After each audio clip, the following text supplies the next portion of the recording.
Well, Manchester United will be looking to build on their brilliantly, well, not so brilliantly earned win actually against Manchester City. Some would say lucky, but that's the way football goes. Now the response is on this match. This is a crucial part now with Manchester City suffering their first loss of the season and Manchester United getting 3 vital points to close the gap to within 5. And actually looking at Chelsea, who have had a pretty even start to the season, 6 wins and 5 losses and a draw under Mauricio Sarri, but that will take time. The other team that are taking time to adjust is Arsenal, and Unai Emery down in the top 10 at the moment. So it has been a bit of a mixed up season, but at the top it's still the same story. But Manchester United will be hoping their dent they were able to put into City's title charge could put a morale kind of drop in their kind of abilities, as it were, but we'll have to wait and see. Manchester United, of course, had to fill their end of the bargain as well, beating or getting a point against Crystal Palace today. So we'll look at the lineups. Coach Park, David De Gea in goal as always, back 5, the usual suspects, Fuzu Mensah with Jones, Maguire, Twanzebe and Borford Jackson. Henwood and Fred play behind Pogba in the midfield today, with Alexis Sanchez on the bench or omitted from the squad due to international duty. Of course, it's Martial and Marcus Rashford up front as per usual. Julius Baroni praising goal for Palace today. Ward is with Dunn, Kelly and Van Aanholt or Van Ambroth in the defence. MacArthur's Milenkovic, Aguirre and Luberende. 4 and 4 of, I believe it's John Arnew and Christian Benteke. I'm not sure which Arnew it is, but that is the case. Christian Benteke, of course, partners up with it. Algor gives it away to Aaron Henwood, and you don't want to do that because Aaron Henwood is playing blinding passes this season. Martial, and the ball is everywhere, and Martial has kind of kept it, and Milinkovic has to hoof it away. I think I'm trying to bring it under his control. He was at the tackle just did enough to put him off. The man got the ball first and then put Martial off, so it was a great tackle in all accounts. Oh, Pogba! Oh, he's put it in! Strike from Paul Pogba. Because of course, and United take the lead, and Paul Pogba does Paul Pogba things and belts it in the goal for the corner. It was way outside the box, I think. Throw it, and no one picked Paul Pogba up. And he just slid it into the corner from outside the box. Great strike, and United are a goal to the good. He looked up, and he didn't even have to hit it hard. He hit it true though, very true. No chance to the keeper. Good goal from Pogba, and Coach Popovich's team have the lead again, and they just continue to keep on scoring. They cannot stop. United 1, Palace 0. Nothing really coming of it. Well, Jones is looking, and look at the space that Palace have left here as Aaron Henwood charges into the box. Oh, great pass! Oh, Aaron Henwood brilliantly picked out Marcus Rashford. I think that's Marcus Rashford. Another goal. It certainly is. And he goes to sub-man Danny Williams. Aaron Henwood though with the wherewithal, with a brilliant pass. The captain leading by example. Other players would have shot there, and Aaron Henwood definitely not. He's been such a great distributor of the ball this season. Look at the way he turns, and it's almost like he's telepathic, and he sees Rashford behind him. And rather than try to take him on by himself, he slid it through, and somehow Rashford gets that. And look at the spin on that ball. Tremendous strike, and another goal for Marcus Rashford, and another goal for Manchester United. You just cannot keep them out on a regular basis. 7 goals in the league for Rashford. And the guy just cannot stop scoring, even on international duty or in club. Marcus Rashford continues to score. United 2, Palace 0, and they look just so comfortable and in command once again. Aaron Henwood charges through the field. Now he's going to charge. Yeah, the Aaron Henwood of old would have tried to take on all of his defenders on by himself, but on that occasion, he picked out his teammate instead. Found Martial. And that is the end of the first half, in a dominant performance by Manchester United once again. You just cannot stop them scoring. Marcus Rashford, of course, getting a goal for his effort, as he normally does. And I believe the other scorer was Paul Pogba. It certainly was, with that great strike in the 34th minute. Manchester United in command once again and leading by 2-0 and looking sparkling best once again at the break. He's actually trying to head it forward. Tuanzebe doesn't get all of it. And Phil Jones flies in. Tremendous tackle by Phil Jones. One of the very traits that goes unnoticed by fans, as Phil Jones is one of those heavily criticised players. But under Gregg Popovich, he's been a revelation. Manchester United away from home to face Valencia in the 5th and penultimate group game in the Champions League, as the groups start to take shape and we start to find out those last 16 pieces of the puzzle. Gregg Popovich looks to have almost cemented his place. A win should do it against Valencia. I think even a point would do it. Well, next for Crystal Palace will be Brighton, away from home as well. Oh, Fred wonderfully cut in. Rashford tries to be unselfish and pass to Fred instead. A bit of roughhousing, but that's all the referee will punish him for. On you. Oh, and Manchester United with a slip up at the back. And Paul Pogba will get the blame for that one, whoever passed the ball back. Terrible stuff of United from a normal solid foundation. And this is Pogba. What is he doing? I don't know what he's doing there. He gifted Palace the ball. Dreadful, dreadful clearance from Pogba in a season where he's been almost unstoppable. Phil Jones tries his best, to be fair, but he cannot stop that one from going in the back of the net. And David De Gea was shouting at Pogba there. He was very animated away from the screen, shouting at Pogba like, what are you doing? And he has the right to ask that question. A lapse in concentration from Paul Pogba has put Crystal Palace back into this game. That was always going to happen, because he's one of Manchester United's valuable prize assets. World Cup winner with France, of course. Martial. And Martial playing it to Aaron Henwood to score his first goal this season.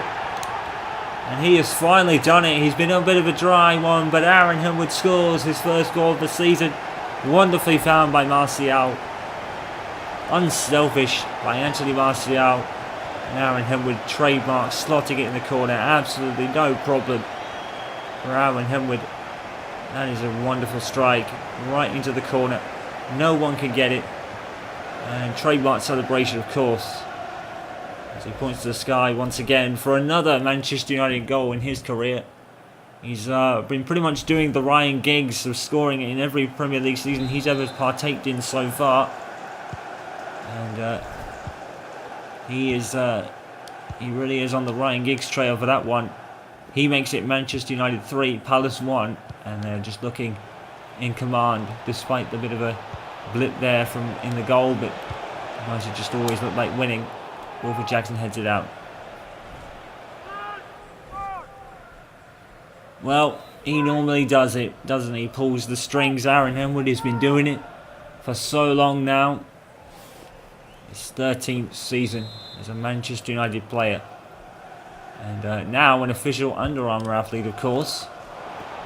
And a prized member of the Keep Fighting Foundation that the Schumachers set up for legendary Grand Prix driver Michael Schumacher. Honourable kind of member, if you like, after his tribute to Michael was revealed a couple of seasons back. The number 91 on his football shirt. Obviously the amount of wins that Michael scored in his Formula 1 career. Jesse Lingard, he plays to Fred. Oh, and everyone is everywhere, and the keeper, he really didn't move. Kind of saved it with a just out of instinct. Fred. Ricardo slides himself in, and that is the end of the game. Manchester United have been in total command all afternoon long. It never looked in doubt, and that first goal from Pogba went in. It was all Manchester United from there. There was a bit of a response by Crystal Palace from a poor Paul Pogba clearance. He was immediately subbed off afterwards. Aaron Henwood putting the icing on the cake after Marcus Rashford scored yet another. Aaron Henwood got his first of the season, and to continue his run a Premier League scoring record, much like Ryan Giggs, except not really, but it's the same kind of thing. But in any case, Manchester United with the perfect follow-on to their win at Manchester City, and they keep the pressure on the league leaders. United 3, Crystal Palace 1, in another dominating and emphatic performance. So let's have a look at the scores from the weekend and what that means for the table. And there is a huge another change in the title race, because City were only able to get a point against West Ham United, which means that Manchester United closed the gap now to 3 points, and it is all to play for. Wolves are having an outstanding year, and they beat Huddersfield by 3-0 to go inside the top 10. They are now 8th and are chasing a Europa League spot. Everton have won again, and they move into 3rd and solidify that position with a 2-1 win at struggling Cardiff. Burnley and Newcastle ended in a 2-2 draw, while it was Brighton and Leicester in a 1-1 draw. United beating Crystal Palace, as we just witnessed. Liverpool back onto winning ways after a 1-0 win against Watford. Spurs beating Chelsea in the big clash. And more problems. Actually, first we've got to report that Fulham lost to Southampton by 2-1 as their run continues. And more problems for Unai Emery as he's lost again, this time to Bournemouth. So what does that mean for the table? Well, as we just said, the gap is now 3 points between the two Manchester clubs as they start to pull away, with Everton in tow right behind them, as they are having a stunning start to the season, as are Spurs reaching the top 4. Burnley, West Ham and Wolves are the unusual suspects in the rest of the top 10, with Liverpool in 7th, Chelsea solidifying 9th, and Bournemouth, with Eddie Howe just doing a magnificent job getting into the top 10 at the expense of Arsenal, who dropped further behind thanks to Southampton and Leicester City earning points, meaning Arsenal are now in 13th, and Emery is sadly struggling. Brighton in 14th, with Palace 15th, Newcastle 16th and Watford 17th at the bottom. Huddersfield, Fulham and Cardiff, all the same teams as last time out, as Cardiff's struggles really begin to take its toll on the league table, and they fall 4 points behind safety now. If Manchester United avoid defeat tonight, they will automatically qualify for the last 16 stages, whatever happens. But all signs point to a United victory, because they are scoring for fun. Good evening, welcome to Spain, and welcome to Valencia specifically. We are in this Estadio Metziala for Valencia versus Manchester United in a Group H match that really could be decided on all fronts tonight. It could be going down to Manchester United and Juventus over who wins the group, and obviously they will take on the young boys later on. Draw and United will qualify. Well, United need this result really going their way tonight, because obviously the last group match will be against Juventus, and that will probably decide the destination of who goes where in this Champions League knockout rounds. United need this result to avoid kind of going into the final game of the season with hanging by a thread of sorts. And Valencia, well, I think they did well in the first half, didn't they? If you remember back to the previous match, it was a tight match affair, with United coming out, I think it was 1 or 2-0 winners after soaking up all the pressure in the first half, and then absolutely exploding in the second with a goal by Alexis Sanchez in particular. That would here will start in goal as always, Lindelof by Gallo, and I believe Marcus Rojo is at left back, yes. Piera with Sanchez, Herrera and Zaha. Danny Williams playing behind Alex Hunter. No Paul Pogba, he only makes the bench today. Great interception there by Gallo. Finds Herrera to keep the ball for his team. Danny Williams. You could see what he was trying to do there. I sense Sanchez running in behind him. Mistimed pass though. There's Wilfred Zaha. Whipped in ball towards Hunter. Goal. 1-0. And it's Alex Hunter in the Champions League again, isn't it? Another wonderful goal by United. They cannot stop scoring. Brilliant cross from Zaha, and Hunter straight in the back of the net. No chance for the keeper. And Valencia's defenders just not closing it down quickly enough. It's gone in off the keeper. It's rather unfortunate. The power of Alex Hunter has taken it into the back of the net. And United now, with some breathing space, they only need to draw to take a place in the last 16. But they're going one better and they're winning. And that will put the pressure on Juventus going into the final game of the group. 1-0 to United away from home. Crucial. In that time, Danny Williams was coming up. 1-0 to United at the break. They only need a draw to progress to the last 16. And Gregg Popovich's redemption time is definitely looking like it being his year in the Champions League. Of course, he needs to hope that he doesn't get a big team in the last 16 to kind of put pain to that. But I think whatever happens this season, Gregg Popovich has definitely improved against European sides. He leads by a goal to 0 at the break here as well. They're wanting to seal it. They have done. Manchester United through to the groups in the next round of the Champions League. They needed to draw tonight. They've won. And they keep pressure on Juventus as to winning the group as well. It's no doubt that Gregg Popovich has learned from his time in Europe last season. He still needs to progress past the last 16 to have truly made progress. But I think no matter who he gets, he won't fear them. And whatever the case, United now in the last 16 draw. We wait to see who they will face. We've got one more group match coming against Juventus, and that will be next. Tonight, United have qualified. Valencia 0, United 1. A point was what they needed. They got all three thanks to Alex Hunter. So let's take a look at the result in match day 5 of the group stage of the Champions League and what that means for the groups. I think Group A is all but confirmed. Atletico Madrid 5, Club Brugge 0, while Borussia Dortmund beat AS Monaco to book their place in the last 16. So those Group A is already settled. But there is the question of who will win the group. Dortmund need to win against Atletico Madrid. That is the key matchup in Group A, is to decide the group winners there. In Group B, the results are that Barcelona beat Inter Milan by 2-1 and Spurs lost to PSV by 2-1. That means for the group, it is still all to play for. Barcelona have all but won the group. Inter's next match is against PSV. If Inter win and Barca draw, then Barca should progress on goal difference. Spurs are gone. And in 4th place, they are done by the sound of it. They need to get an unlikely win against Barcelona to stand any chance. But even then, that puts them up on 7 points. So Group B is really settled. The question is, who will get 2nd place? Will it be PSV or Inter Milan? That will be decided in Inter Milan versus PSV in match day 6. In Group C, it has been all really sort of confusing with the fall of Paris Saint-Germain.